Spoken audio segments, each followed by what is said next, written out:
Hello, everyone. Thank you for joining us today. My name is Nicole Zafian, and I'm the head of content and education here at CLOC. We're thrilled to bring you today's session, Ask the Experts panel on legal's next evolution with our presenting sponsor, ContractPodAi. Before we get started, I'm going to run through a couple of the housekeeping things. So if you've been here before, you've heard this before. On your platform, you have a chat feature. So you can chat with each other, share your thoughts, and respond to the conversation that you're hearing. For the questions that you actually have for the panelists, use that Q&A box. You can submit questions ahead of time, which many of you did, but also real time. Go ahead and submit those in, and Jerry will be monitoring those and hopefully have a chance to respond to those during today's conversation. Also, towards the end of the session today, if you don't mind, please take a moment to fill out your session evaluation. That will appear on your screen towards the end, and it's just a quick survey to help us better guess what you guys want to know about how you felt about today's session. So thank you for that feedback. We're also recording today's session, so you'll be able to come back and rewatch it any time with a link that'll be sent out following the session. With that, I want to again welcome you all for joining us and thank our amazing sponsor, ContractPodAi, and kick it off to Jerry, who will be moderating today's discussion. Jerry? Thank you, Nicole. I'm Jerry Levine. I'm the Chief Evangelist and General Counsel here at ContractPodAi. We are, of course, a contract management solution, but we are also a very big believer in the future of law and legal tech. And we've recently launched our latest product, ContractPodAi Cloud, which is our one legal platform. I would love, and unfortunately I've managed to lose the little button with all my presenters' names and our colleagues here, but as I mentioned, we are happy to have them here. I guess, Danica, would you like to introduce yourself? Certainly. Hello, I'm Danica Dwyer. I'm with Aero Electronics, Director of Legal Operations. So appreciative to be a part of this conversation today and looking forward to sharing with you all. I've been a part of legal operations for Aero Electronics for the last couple of years as we were standing it up for the first time for this company, but came into it always doing this as part of my role and function, never realizing that legal operations was a thing. So excited to be here to share my knowledge with you all and to learn from the other panelists. And Thomas, how about you go next? Yeah, hi everyone. So my name is Thomas Brotti. I'm calling from Zurich in Switzerland, and I'm the Chief Operating Officer for the legal department of UBS, a financial services company. Chief Operating Officer is basically just another term for the head of legal operations. It's just that I'm doing a little bit more strategic work than pure operational activities. And finally, Ashley. Hi, I'm Ashley Adams. I'm the Director of Legal Operations here at Contentful. I'm based in Nashville, Tennessee, and I've been a part of legal ops for a few years now. Stood up legal operations organizations at a couple of companies, and I'm very excited for the discussion and to learn from the other panelists, and yeah, looking forward to it. Great. Well, it is my pleasure to have you here today. As you know, the topic of today's discussion is legal's next evolution, scaling your legal digital transformation to deliver value at every stage. So I guess, we're still in the pandemic, despite what people would like to think or what we don't believe, whether or not we believe there's anything going on, there's still been a lot of change effectuated by the pandemic. So, I would love to hear, because I know I'm based here right outside New York City. I'm officially based in New York City, but there's a river between myself and Manhattan. So that tells you I'm here in New Jersey. And Danica, where are you at? I'm sorry, I know we skipped over that. I'm based out of Denver, Colorado. Okay. So we're all over the world today. This is actually quite wonderful. Have you, and of course, these are open questions, but I'd like to start with one of these questions that I think we hear a lot. What have you seen as changes in your work, in the way you've been dealing with digital transformation and what's had to happen since the beginning of the pandemic? Obviously, we've all spent a lot of time working at home. Although I will say I was not sure I had to set up a background in webinar.net, and clearly Thomas is much better than I am at this. But what shifts in culture have you seen beyond just working at home within your legal departments, within the way you're operating your departments since the beginning of the pandemic, and what are you seeing today?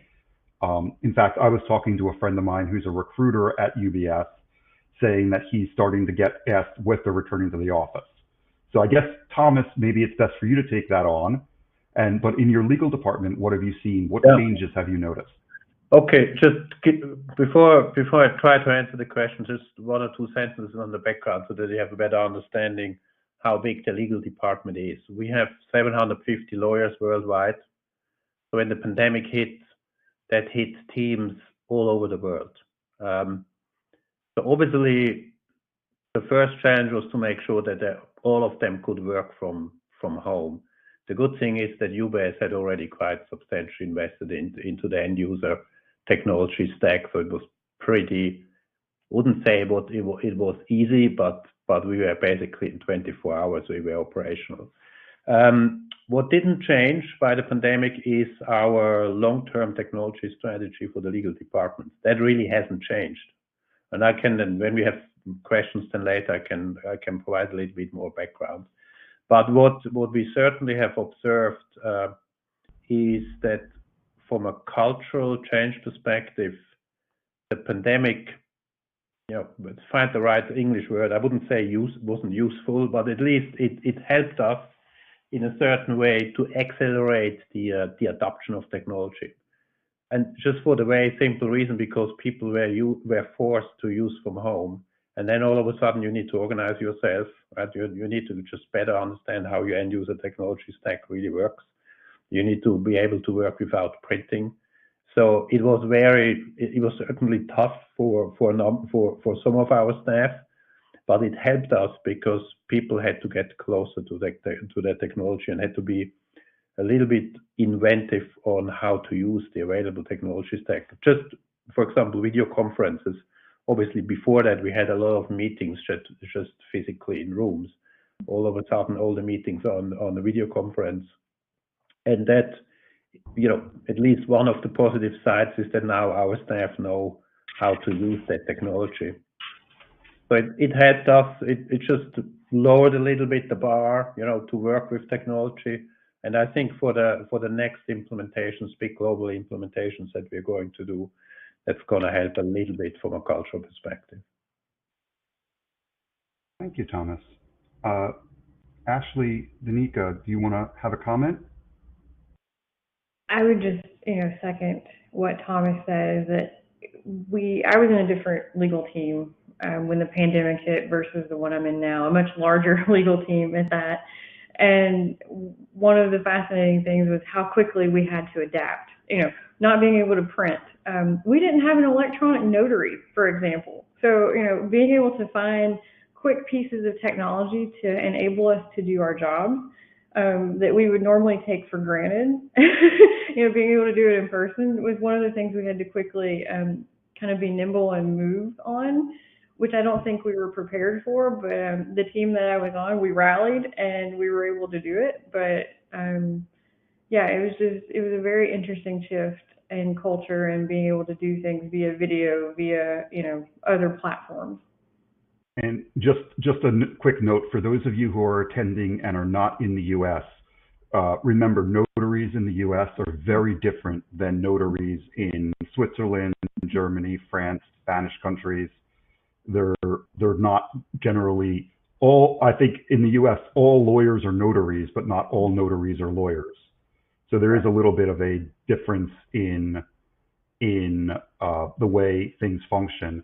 Effectively, for those of you outside the U.S., a U.S. notary basically goes, stamps something and says this document's correct, or this document is valid, and we've said that it exists.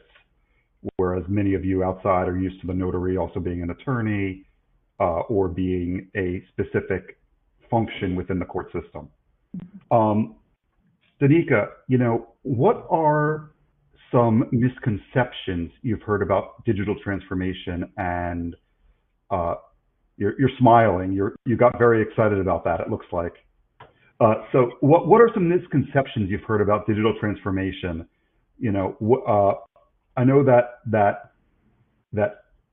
Forbes recently had an article where they were saying digital transformation is driving legal change, but you know, when you're talking with other teams, when you're talking internally, what are some of the issues that you've come up with that people just either don't understand or don't recognize? So I think a lot of the misconceptions that I've observed firsthand are really around the capabilities, functionality, and the ease of getting from ground zero to full implementation and adoption to happen in a short window of time, especially during the added variable of the pandemic of everyone having to work remote and needing the adaptation and the adoption of tools, systems, and functionality, and expediting those timelines and thinking it could all happen with a snap of a finger. Not that simple. There's so much more involved and engaged, and I work for a global company. So there's also the misconception that any technology provider that approaches you has the capability to scale with your organization and to be adaptive to the multicultural and multilingual requirements that come with working globally. And so I think that for me has been the biggest misconception is the time towards implementation and adoption, coupled with the capabilities of certain tools and platforms that profess to be adaptable to a diverse culture and expansive and across a global need. When you dig in deeper, the reality is there are limitations and their capabilities exist only if you bolt on other solutions to supplement what their solution is lacking. So I think that's what I've experienced in that misconception realm. And Thomas or Ashley, do you have anything that you've experienced with misconceptions? What I would add is, for me, the biggest misconception is that digital transformation is all about technology. In my view, the focus is on transformation. We transform to provide better legal services, to be closer to clients. So for me, things like client centricity, for example, effectiveness, efficiency of a legal service is much more important, and technology is just the enabler. Technology is not is one element to provide better legal services. However, you're going to define better. That's obviously, that needs to be defined for every firm slightly differently. But for me, the biggest misconception is not to focus on the transformation, because that's really what creates the benefits and the value for clients. And one of the means that you can use is technology, but sometimes this can be pretty low tech. Sometimes just coverage models and slightly different organization. So even a no technology solution can already substantially enhance the value that a legal department can provide to clients. Thomas, that was a great point. I was just going to say, because the other misconception is the technology is the cure-all without realizing it's really the process improvements coupled with the technology that brings you forward. One thing that I've noticed is a lot of the questions we get here are not so much about the technology, but also about training, about how to impact the buy-in from other departments. I came, before being at ContractPod, I was at a global automation and software company, and this was a big portion of my legal tech space was about how it would benefit and how we could work better by having everybody be more connected. And that's really turned out to be a big thing that I believe still today, is that we do need to not just talk about law, the digital portion of this, and my camera may have frozen, but I also note that we have there's also a very, very important part that I think I've seen much more discussion about recently in legal tech areas, but also in legal education, where it's not just can you be a lawyer, but how do you interact with other people? How do you work differently? How do you make this easier to use and easier to interact with? I know, for example, in the UK, there's the O-shaped lawyer project, which is talking about building more well-rounded legal professionals. I'm sorry, I keep bringing my hands up and wondering why my finger's red, and I've got a bandage on it. So I'm surprising myself every couple seconds when I look at my hands. I do think that comes into play very much now. It's not just about does this technology work, but also if no one's using it and if no one wants to work with the legal team, if your legal team is truly every answer is no, the rest of your company is going to start trying to find ways to bypass legal, and that's not something I find acceptable. Getting around that, especially the more regulated, the more secure-minded your company may be. I guess a question going to Ashley now. How do you, in your role, how do you get buy-in? How do you encourage, going on from the question we just had, how do you encourage other departments to accept these transformative nature of what's going on in law now?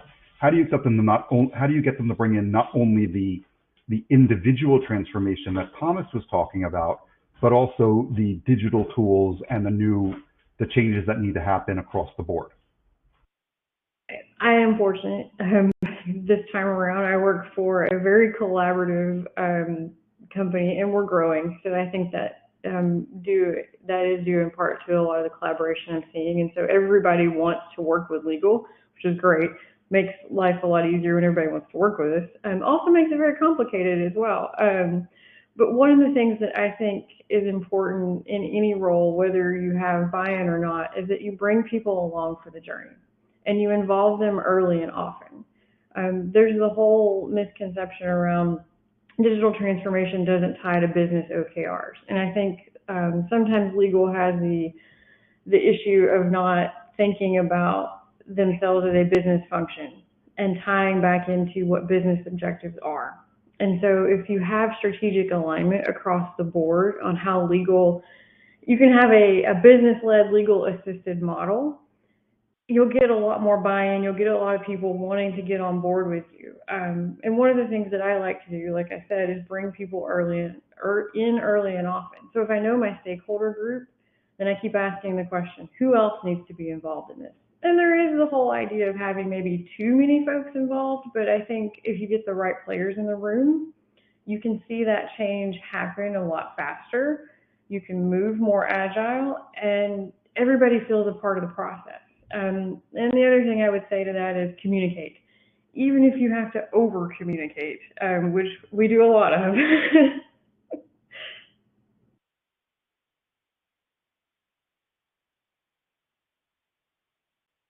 Thomas, Anika, do you have anything you want to add to Ashley's comments? So I think all of these points are spot on. I think what we should never forget in the legal department, that also the businesses, they go through a massive transformation. Probably even in some instances, at least when I look, for example, at our retail bank, even a bigger transformation. So if you can think the transformation in the legal department, what's actually happening in the business, I think then you can get much better strategic buy-in. And then let's also never forget that a legal service, yes, of course it's consumed, but actually it's being used in business to achieve something, to sell a product, to provide something to a client or whatever it is. So making that connection, that can be very helpful.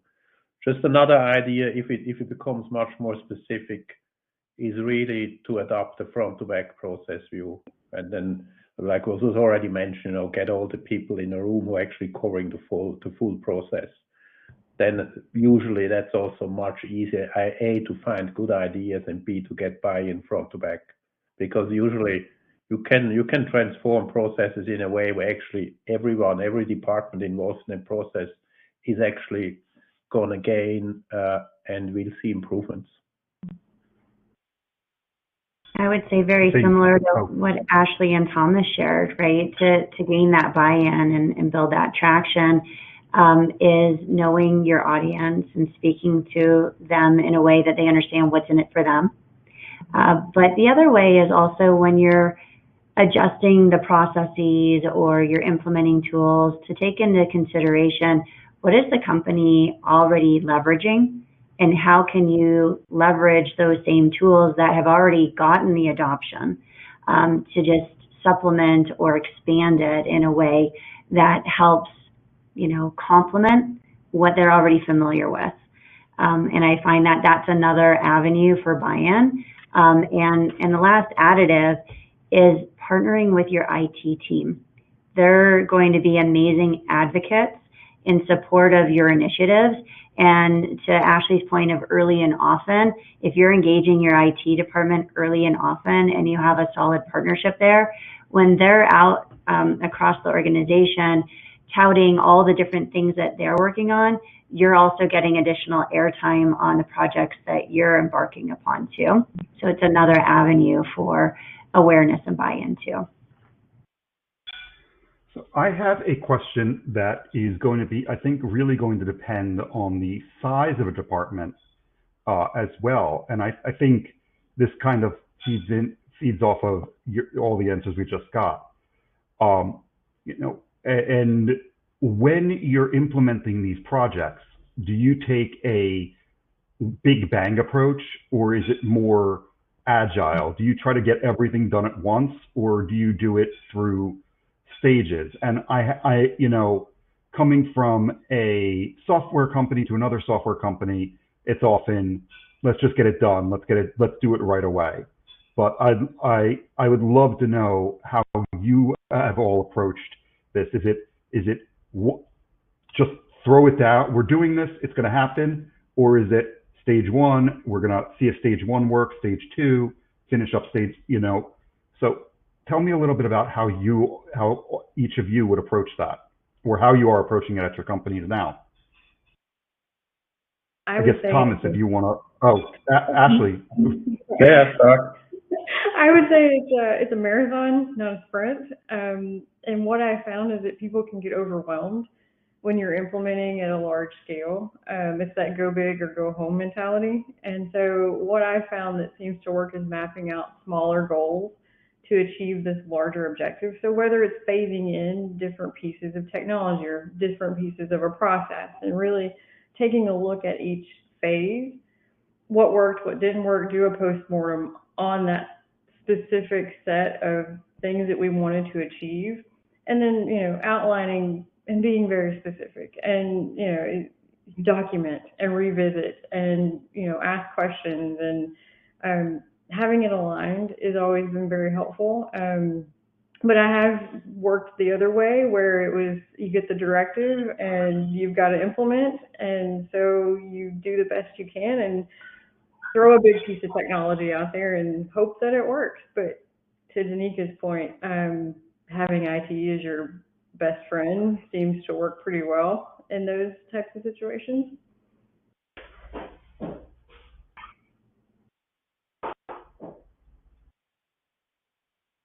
Thomas, did I? So, yeah, I think it's an excellent question. I probably have to disappoint the audience a little bit because we're actually using both. It really depends on the specific project that we're trying to achieve. So what I personally like is to think in terms of MVP. So what's the minimum viable product? And then it really depends. I'll give you an example. Our document management system went live globally in a big bang. And there was various reasons why we didn't kind of did that in long stages. So there was a real sizable chunk just with the first go live. But we had other projects. For example, our meta management system implementation was much more relatively high frequency releases. In some years, 4 releases. So it was really in a little bit more an agile way, adding functionality by functionality in really fast-paced releases, but globally again. And then we have other examples where what we like to do is if it's something new, which is probably more focused on a specific legal team or a relatively low number of teams, then we like to run proof of concepts, pilots, much more targeted innovations. They move much faster. Some of them are not really going to be successful, so we can't really bring that into full production afterwards. But I want to have a certain element of kind of an agile mentality where people can come up with ideas, and we're trying, particularly with the technology department, try to find ways that we can implement that really fast. So again, I don't have a really clear answer. It really depends on what is the specific project, what's the specific goal that we're trying to achieve, and then we're trying to figure out what's the best approach. Well, I think everybody here is probably used to having the answer be it depends. I've been practicing law long enough that I know my answer to most questions is, well, it depends. Danica, what are some of when you're searching and you're doing this whole process, what are some of your wish list items? But actually, before you answer that, sorry, Danica, I do want to let the audience know that if they do have questions, we are happy to take them in the Q&A box. You can click there should be a little question mark on the left side of your screen if you do have questions. And we do have some questions that were submitted before this that I would love the panel to comment on. So with that out of the way, what are some of your wish lists when you're doing your digital transformation, when you're looking for the platform? What are some of the things that you want, that you really look for from your vendors, but also from what they offer as a whole, from a holistic stance? Oh, my wish list is big, so I'll try to scale it down. Really, what my hope is in partnering with a third-party platform provider or whatever their solution offering looks like is that they're going to come in with a strong understanding of their solution, where their limitations are, how it does or doesn't line up with our goals and objectives, and to be very open about where those limitations look like, that they have the individual on the front line that interfaces with our organization to have a strong sense of the holistic view, understand our company, what we're striving for, as well as what their company is capable of, and that they're not hesitant to bring forward the right contacts at the different intervals throughout. Because I find that frontline person supporting any initiative makes or breaks the success of the initial implementation, and it minimizes the gotchas along the way. We've worked with, over the years, individuals that aren't as strong, and it's been very painful and lots of surprises that have caused unnecessary delays, additional costs, lack of adoption.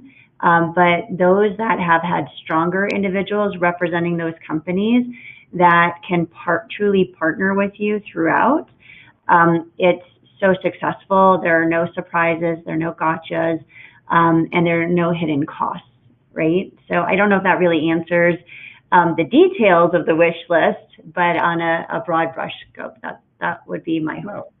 No, I think that's perfectly fine. Ashley or Thomas, I have a comment on this as well, but I would like to see what the others have to say before I speak. I would second those sentiments, and again, my wish list is rather long, but I think you summed it up very well.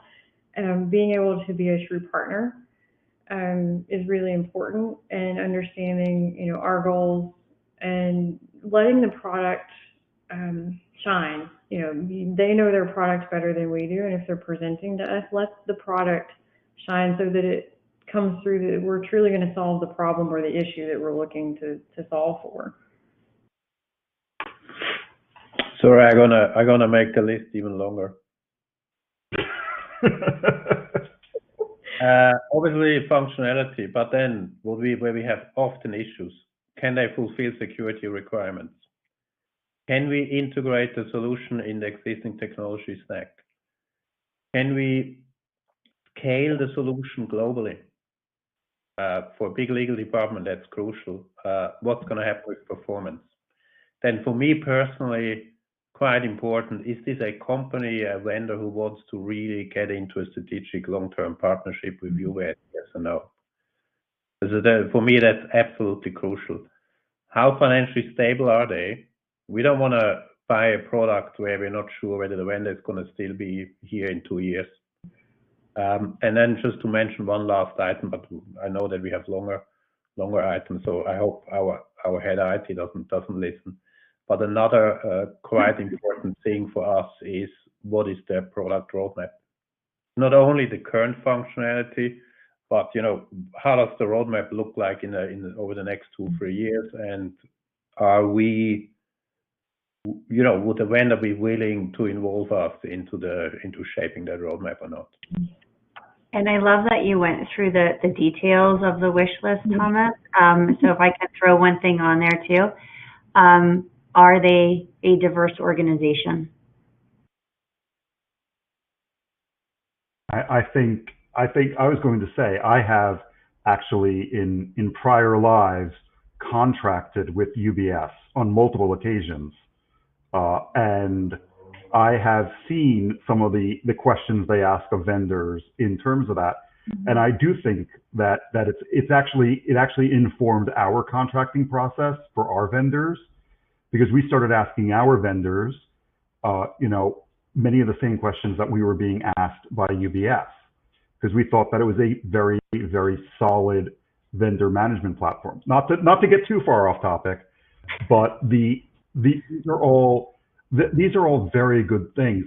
Within legal technology generally, within the platforms, there's a wide variety of scalability, of transformability in what they can bring. And so, there are definitely products out there that serve where their target market, and their target is, you have 10, 15 employees and your low revenue, but they've priced accordingly, their product is targeted accordingly.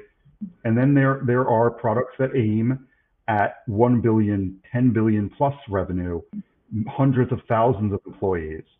So it's very important, I think, from the purchasing standpoint, to know what you're looking for. One of the, like I mentioned earlier, I'm now currently at ContractPod, but I was previously a customer of ContractPod.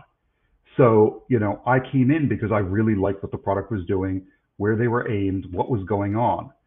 But one of the things that I learned in my process when I was originally picking a CLM product was I learned how diverse the market is. And for those of you who remember e-discovery back in the early 21st century, there used to be hundreds of e-discovery vendors, and there's not so many now. And that's because the technology improved, companies combined, but you'll find that nowadays there's still that same sort of, there's a few companies targeted at what we call e-discovery light.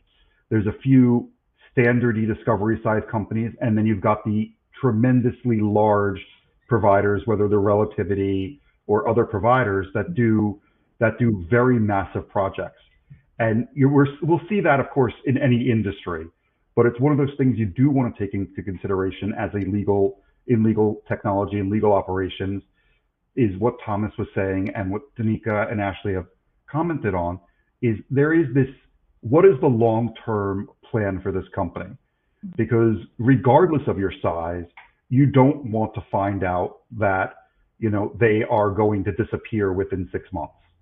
So it is important to see, what is the financial strength? Who are their targeted audience? What kind of services they're offering in addition? because I think all that comes into play as to whether they're going to be a true partner or if they see themselves really as just a service provider and a lot of it's on your own. And you do get a different level of support and service and assistance from any of these providers. And you'll notice I've been very careful not to name names, and that's because it's ultimately, you know, I do see my role. One, I would love for you to call me up, but there are plenty of really great products out there that serve different needs in different ways. Whether you're, and just because I'm with a CLM provider, whether your target is really first-party paper or third-party paper, whether you're dealing with primarily post-signature documents or your biggest issue is intake. All of these things can be solved by different companies. I'm happy to say we do them all. We're a full lifecycle provider, but ultimately all of these things have to be taken into account, because you also don't want to disrupt your existing stack too much if you're happy with a portion of it. So I think you know that comes in. So on the topic of scaling the product, what are some of the things that the three of you look for when you're talking about scalability? Is it resource scalability? Is it software scalability? Is it across the board scalability? Or is it more focused on the roadmap? How is the product itself going to scale? Danica. So I'm going to go with that same answer of it depends. It depends on what you're looking to solve for in the short, mid, and long term, and what that solution offering looks like. So scalability for, you know, certain products are going to be, how do we start with the Americas and expand it globally? It could be, how can you manage based on our current state, but knowing that as an organization, we're continuously evolving and growing and expanding in different ways that drive or have different drivers, either exponentially increasing the documents that are flowing through. Can you expand the capacity and the capabilities? It could be we're expanding the number of users and needing to be more robust in how we manage and mitigate the onboarding and intake of maintaining users in a platform based on different security roles, because as we expand the user base, they don't all uniformly have the same responsibilities and access.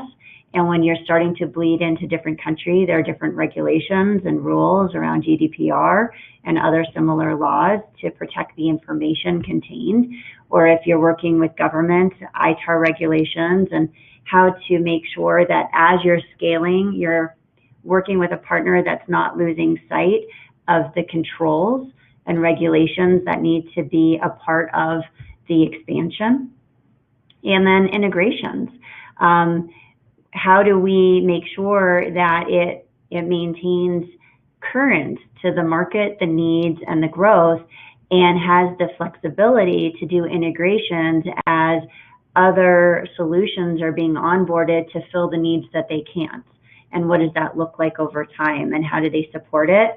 And how do they address the enhancements and the impact on any other enhancements from whatever they've integrated to? So there's a lot that goes into those decision points on what scalable looks like, depending on those circumstances and those longer term projections. Some are predictable, some not so much.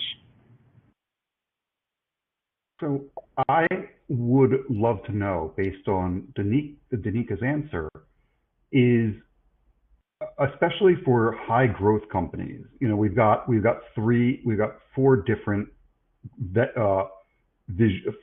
backgrounds here, four different states of being, I guess. You know, for a high growth company as opposed to a mature company, how do you ensure that legal doesn't fall behind? You know, what would your recommendation be to ensure that, you know, okay, everybody is, you know, the example I would give is I had to manage previously a company where we had at one point Jabber, Slack, Microsoft Teams, WhatsApp, Signal, Skype for enterprise, Skype personal. You've got all these different communication protocols going across different portions of the organization. And of course, the legal department was using the telephone and email. So how do you ensure, or what would be your recommendation to ensure that, as you're scaling so rapidly, that you avoid the legal team from falling behind? Attend these calls. There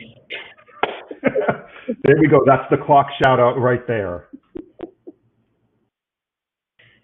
Are there? Just a couple of ideas, but I have to be honest. So obviously, UBS is growing also, but I wouldn't call us that we are, a super fast-growing company. But from what you're explaining, I will really very carefully think about what is really the MVP with a massive focus on minimum, because I think what you want to avoid in such an environment is that you're trying to provide all types of functionality. I think it's extremely important, in my view, then to keep a technology strategy really simple, trying to provide just the absolute basic functionalities, and then over time build on that. Because if you are working a very fast-growing company, your stack and your users will need to grow with that. Because let's say if you have 30-40% growth rate, you're going to need to add massive users every year. So then going through the whole process of explaining very complex functionality probably doesn't work. So my focus will be on keeping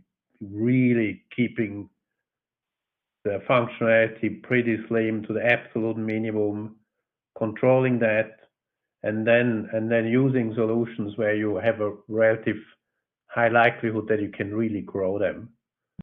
Probably over time, when you're getting into a little bit more stable phase, then to start and enrich the functionality scope. Things you'd recommend, Thomas, is it beyond just the using a technology at the minimum level, but it's also going back to that scaling question? Does the technology grow, or is it something you're going to replace in a year or two as you grow? Absolutely crucial. You can't replace technology every year. If you grow with 30-40%, you're just going to be so busy to onboard and to make sure that you can support that growth. And then at the same time, then also kind of taking certain parts of technology out and replacing that. I don't think that's going to work. Because I expect that in such an environment, you just really need to focus on making sure that you at least can catch up with the underlying growth of the business. Yeah, I would say more strategy work. No, I would say kind of to that point is being a good partner, listening to your business clients, and in having conversations, a lot of times you'll find their pain points come to the forefront of those discussions.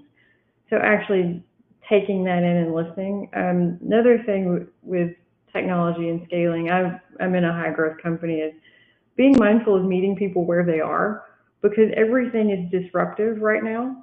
And so if you're implementing something and it's meeting them where they're already working, then that change for them is very minimal because they never notice it.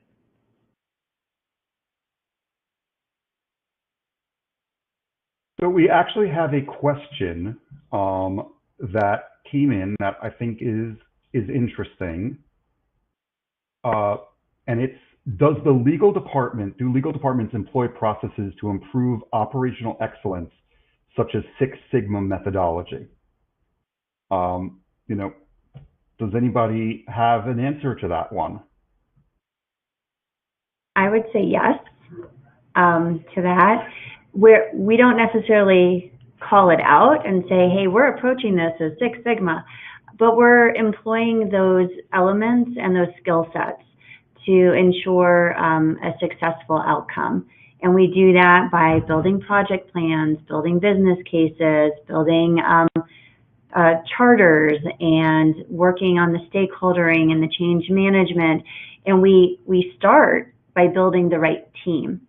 And with that team, building all those elements that you would see instructed through a Six Sigma methodology and approach.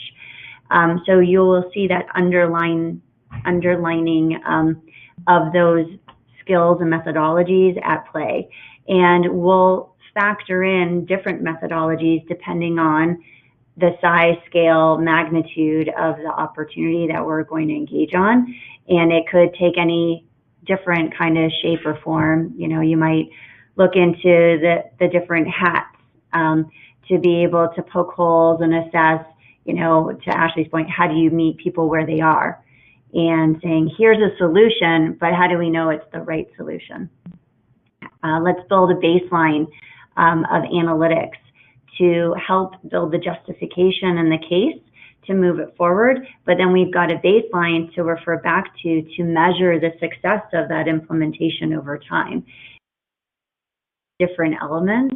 I think different legal operations departments might use these skills more loosely than others, but they're all, I presume, leveraging some aspect of them to build out the success from start to finish on any project, because without it, there's not a lot of project management at play. And without the project management element that comes with the different methodologies like Six Sigma, it's just chaos, and it's just throwing something at a dartboard and hoping it works, rather than being thoughtful and strategic on how you lay the foundation and build upon that foundation that you put forward. I would add that there's a... We lost your audio. Are you on mute? Can you hear me now? Yes. I'm hearing. Yep. Okay. So I think I can be heard again. I still can't hear you. I think it's Danika's, so I'll send her a chat here. But yeah, we can hear you, Jerry. I think she might have lost us. Oh, okay. Okay, if you're going to take care of that, Nicole, I will keep going. So one thing that we've noticed is that there is one thing that I've noticed, and this is anecdotal, is there is a change. I wouldn't say Six Sigma or anything, but I have noticed that as more companies are approaching legal operations, they're approaching it from different angles. Some are approaching it from a financial angle. Some are approaching it from a more of a project management angle. Some are approaching it from a legal angle, and they're bringing in different professionals to handle that role in different ways.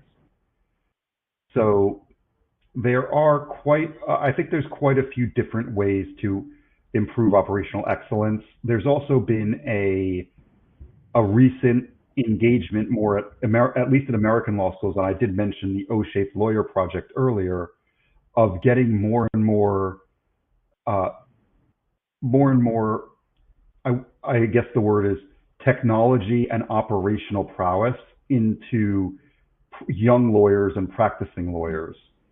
You know, and as well as folks who join different consortiums, whether it's CLOC, and if I get beeped out here, you know that CLOC beeps out their competitors like ACC Legal Ops and other legal operations groups to employ and educate on these topics.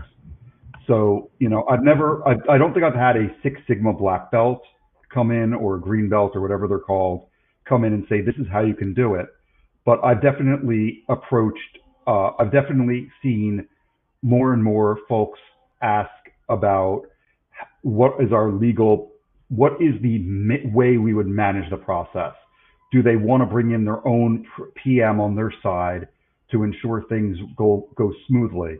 But I think especially at the law school level, at least here in the US, we're starting to see more and more classes offered in legal operations, legal technology, and even some basic skills that people have forgotten, that, you know, even just operational efficiency, understanding what's a little different about actually being in the real world as opposed to locking yourself in an ivory tower. So I do think this comes into play. I don't know if Ashley or Thomas have seen differently, but I think Thomas, especially in his role, experiences it as a operational leader. I'm extremely supportive of this. So over the last 5 years, give you an example, we have partnered with our internal consulting team. UBS has quite really a strong internal consulting team with really high quality process engineers, project managers. And I think Six Sigma is just one of the tools, but operational excellence has a lot to do with really improving underlying processes, the effectiveness and the efficiency. So in order to do this, you need people who have process engineering expertise, who know how to drive continuous improvement, Six Sigma, Kanban. There's so many tools and techniques which have been invented in other industries, which you can actually use to bring in a process orientation. And we had really good successes by just combining and ensuring that we have diverse teams looking at a front to back process and trying to optimize that, either by technology or by other means.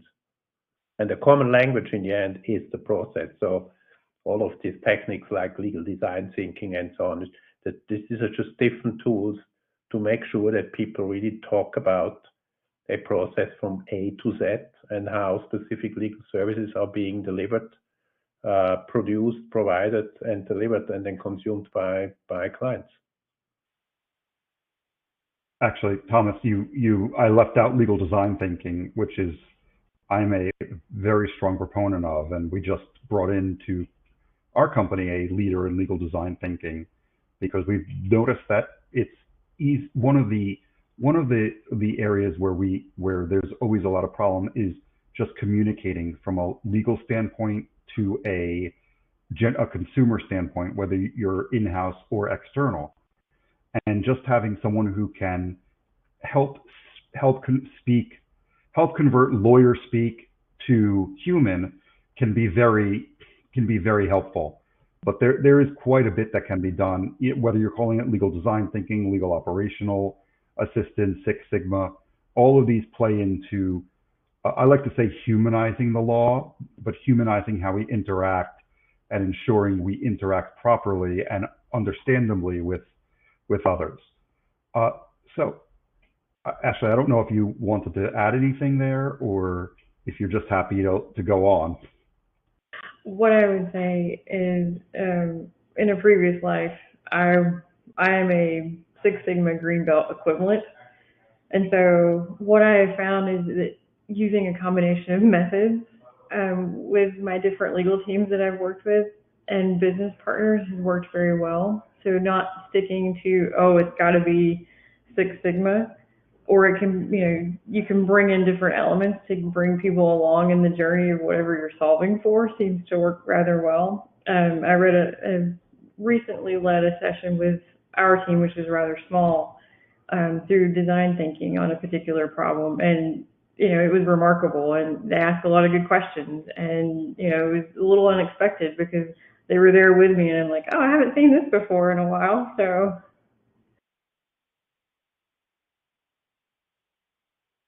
So a question that I think is, this is more of a global legal operations question, legal technology question. Where are you finding the most push for adoption of new technology and adoption of digital transformation coming from? And, I always hear the US and the UK, but I'd love to know from your experience if there's other places where you're seeing a strong push from internal departments or external to really build out your capabilities. What I would add is Australia. So if I look from the outside, I think you're right. The US and the UK, which is not a surprise because if you look at the history, for example, of CLOC, basically started on the West Coast. So you could say this went around the planet from the West Coast, and logically it hits first the UK and then continental Europe. If I look at the vendor startup scene, there's probably a little bit smaller, but there's a very active scene in Australia, New Zealand. Danica, Ashley. So I find that our APAC team is often alongside or sometimes even ahead of us out of the Americas on areas of interest that they're pursuing to solve for certain pain points. It's always interesting. Oftentimes their drivers and pain points look a little different than those out of the Americas. So I think that the timing is something that might have been a lower priority for the Americas is a higher priority for APAC, and they're the drivers behind it, and vice versa. So it's, a continuous answer of it depends on what we're solving for as to whether or not it's being driven from a different territory and what that looks like for us.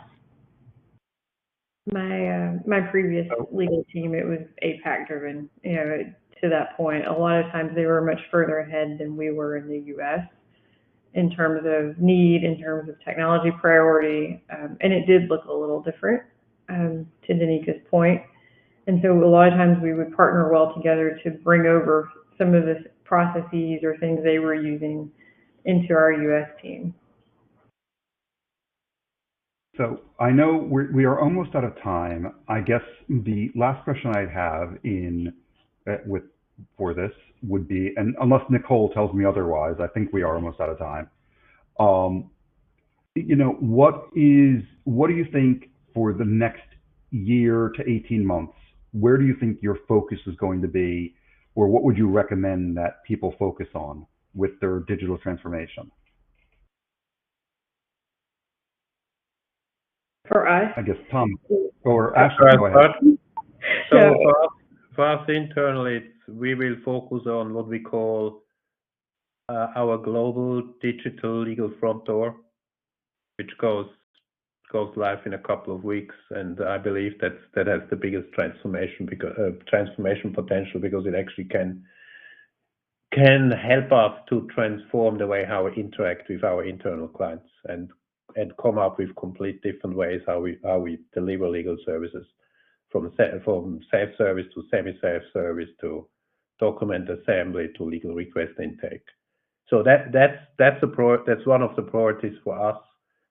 As a general answer, I think this really depends where you are on that journey in your specific legal department. So I would never recommend just to focus on one piece of technology. I think you need to spend some time do a SWOT analysis for your legal department, understand where the biggest pain points are, what kind of technology stack do you have right now.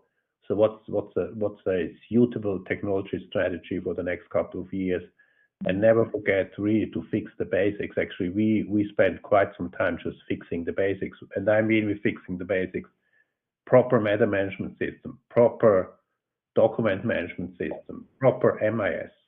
That these are probably not so sexy from a legal tech provider, but these are just absolute fundamental cornerstones for at least for a big global legal department.